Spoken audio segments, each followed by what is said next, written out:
વાતોના વડા કરતા લોકોથી હંમેશા ચેતીને રહેવું, કારણ કે અમદાવાદની અંદર એક વિધવા સ્ત્રી કે જે લગ્ન માટે યોગ્ય પાત્રની શોધમાં હતી, પણ તેને ભટકાઈ ગયો એક એવો ઠગ કે જેણે આ વિધવા સ્ત્રીને તન મન અને ધનથી લૂંટી લીધી. કોણ છે આરોપી આર્યન પટેલ? જુઓ.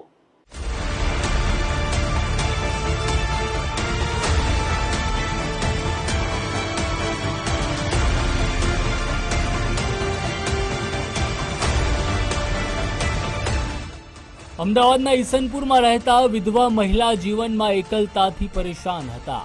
2 પુત્ર અને વૃદ્ધ માતાની સાથે એક જ ઘરમાં વસવાટ કરતા હોવા છતાં પણ વિધવા મહિલાને જીવનમાં એક પ્રકારનો ખાલીપો લાગતો હતો.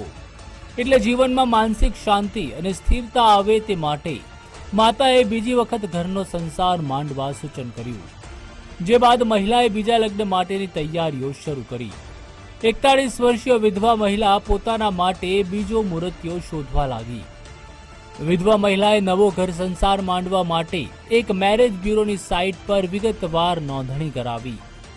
જોકે મહિલાને મેરેજ બ્યુરો મારફતે સારા વરને બદલે ભટકાઈ ગયો એક શાતીર મહાઠગ. શરૂઆતમાં સોશિયલ મીડિયા સાઇટ અને પછી ફોન મારફતે બંને એકબીજાની સાથે લાંબી વાતચીત કરવા લાગ્યા. જે બાદ ઠગબાજે વિધવાને મળવા માટે આગ્રહ કર્યો તો મહિલાએ તેને એકવાર ઘરે આવવાનો આગ્રહ કરતા ઠગ તેના ઘરે પહોંચી ગયો. વિધવા મહિલાએ પોતાની માતા અને 2 પુત્રોની હાજરીમાં જ લગ્ન કરવા માંગતા ઠગ સાથે મુલાકાત કરી. આ ઠગ પણ લગ્ન બાદ છૂટાછેડા લીધેલો જ હતો.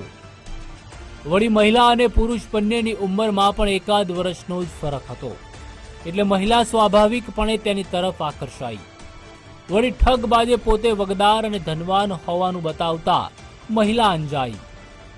જે બાદ આરોપીએ વિધવા મહિલાનો વિશ્વાસ કેળવી તેની સાથે શારીરિક સંબંધ બાંધી લીધો. આરોપી આર્યન પટેલે મહિલાને તન મન અને ધનથી ચૂનો લગાવ્યો. મોટી રકમના રોકાણની વાતો કરનારા આર્યને મહિલા પાસેથી મોટી રકમની એફડી પડાવી લીધા બાદ સંપર્ક કરવાનું બંધ કર્યું, જેથી કંટાળેલા વિધવાએ પોલીસ ફરિયાદ નોંધાવી. અમદાવાદ પોલીસે મુંબઈની આસપાસમાં ફરતા રહેતા આરોપીને ટેકનિકલ સર્વેલન્સના આધારે ઝડપી પાડ્યો. અમદાવાદ શહેરના ઈસનપુર વિસ્તારમાં એક સોસાયટીમાં રહેતી તેની માતા અને તેના 2 પુત્રો સાથે રહેતી વિધવા મહિલાએ જીવનસાથી એપ્લિકેશનમાં પોતાનો ડેટા મોકલી અને લગ્ન કરવા માટે ઈચ્છુક હતી.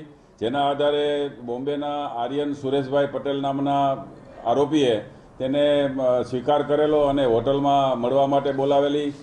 આ જે મહિલા છે એણે હોટલમાં જવાની ના પાડી અને પોતાની માતાની મંજૂરી આધારે ઈસનપુર ખાતે પોતાના ઘરે બોલાવેલો અને આ જે આરોપી છે આર્યન સુરેશભાઈ પટેલ એ જૂન 2024માં આ મહિલાના ઘરે આવેલો અને 3 દિવસ રોકાયેલો.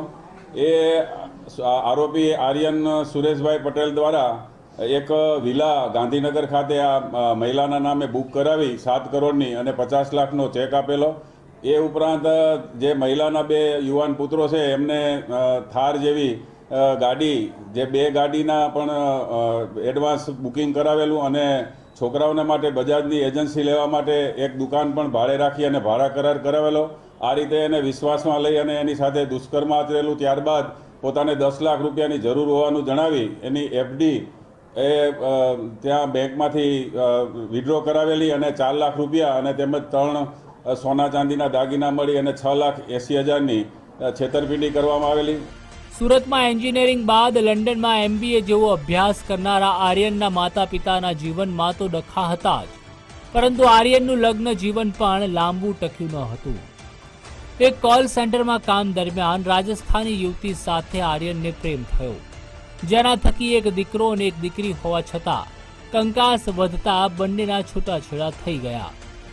વાતચીતમાં માહેર આર્યને ગાંધીનગરમાં બંગલાની સાથે જ દીકરા માટે ગાડીના બુકિંગની વાતો કરીને માયાજાળ રચી, તો વિધવાના એક દીકરાને ધંધા માટેની ગોઠવણની વાતો કરી. આર્યન વાતચીતમાં માહેર હોવાથી વિધવા સરળતાથી તેની જાળમાં ફસાઈ ગઈ. મહિલા પોતાના પ્રભાવથી અંજાઈ હોવાની જાણ થતાં જ વિધવા પાસે જરૂર હોવાનું કહીને 10 લાખ રોકડા માંગ્યા, જેથી મહિલાએ એફડી બેંકમાંથી તોડાવીને 4 લાખ રૂપિયા આપ્યા. અને કેટલાક સોનાના ઘરેણા મળીને અંદાજે 6.80 લાખ રૂપિયાની રકમ ચૂકવી દીધી. બસ રૂપિયા મળી જતા જ શાતિર આર્યન પોતાની માયા સંકેલીને ફરાર થઈ ગયો. અમદાવાદ પોલીસની પ્રારંભિક પૂછપરછમાં સામે આવ્યું કે આર્યન પટેલે અગાઉ મુંબઈ અને સુરતમાં ચીટિંગના 2 કેસમાં 6 વર્ષની સજા કાપી ચૂક્યો છે. પકડાયેલ આરોપી ભૂતકાળમાં સુરત ખાતે એના માતા પિતા સાથે રહેતો હતો અને માતા પિતાને ડિસ્પ્યુટ થતા તેમજ માતાનું અવસાન થતાં બોમ્બે ખાતે રહેવા ગયેલ. એ પહેલાં એણે સુરત ખાતેથી બીએસસી માઇક્રોબાયોલોજીનું સુધીનો અભ્યાસ કરેલો અને લંડન ખાતે MBA પણ કરેલું, ત્યાં બેંકમાં નોકરી પણ કરેલી. ત્યારબાદ એના માતા પિતા છૂટા પડતા પોતે બોમ્બે ગયેલો અને ત્યાં પ્રાઇવેટ કંપનીમાં નોકરી કરેલી અને એક રાજસ્થાની યુવતી સાથે લગ્ન કરેલા અને એની સાથે છૂટાછેડા પણ થયેલા છે. પકડાયેલ આરોપી મુંબઈના બોરીવલી પોલીસ સ્ટેશનમાં આશરે 2.5 કરોડના ચીટિંગના ગુનામાં 2 ગુનામાં પકડાયેલ છે. આ સિવાય સુરત ખાતે ઉમરા ખાતે એક લૂંટ, અપહરણ અને મારામારીના તેમજ એક ચીટિંગના ગુનામાં પકડાયેલ છે. પોરબંદર ખાતે પણ ચાંદીના ચીટિંગના બાબતે એના ઉપર કેસ થયેલ છે. બોરીવલી મુંબઈ ખાતેના જે કેસ થયેલા એમાં એ 3 વર્ષ સુધી જેલમાં રહેલો. ત્યારબાદ સુરત ખાતે જે કેસ થયેલા એમાં પણ એ 3 વર્ષ, આમ ટોટલ 6 વર્ષ જેલમાં રહેલ આરોપી છે. સુરતની ઉમરા પોલીસે લૂંટ, અપહરણ, મારામારી અને છેતરપિંડીના કેસમાં આર્યનને ઝડપ્યો હતો. 2022માં જેલમાંથી મુક્ત થયા બાદ આર્યને સુધરવાને બદલે પોતાની ઠગાઈની પ્રવૃત્તિઓને વધુ શાતિરતાથી અંજામ આપવા લાગ્યો. આર્યન સામે પોરબંદર પોલીસ સ્ટેશનમાં ચાંદીની છેતરપિંડી અને વડોદરા ખાતે મારામારી સહિત 6 ગુના નોંધાઈ ચૂકેલા છે. વિધવા મહિલાને પતિ શોધવા જતા ઠગ ભટકાઈ ગયો, જે બાદ વિધવાએ રૂપિયા ગુમાવ્યા, આબરૂ ગુમાવી અને કાયદાકીય કાર્યવાહીના ધક્કા થતા હવે ફરી એકવાર માનસિક રીતે પડી ભાંગી છે. અર્પિત દરજી, ગુજરાત ફર્સ્ટ, અમદાવાદ.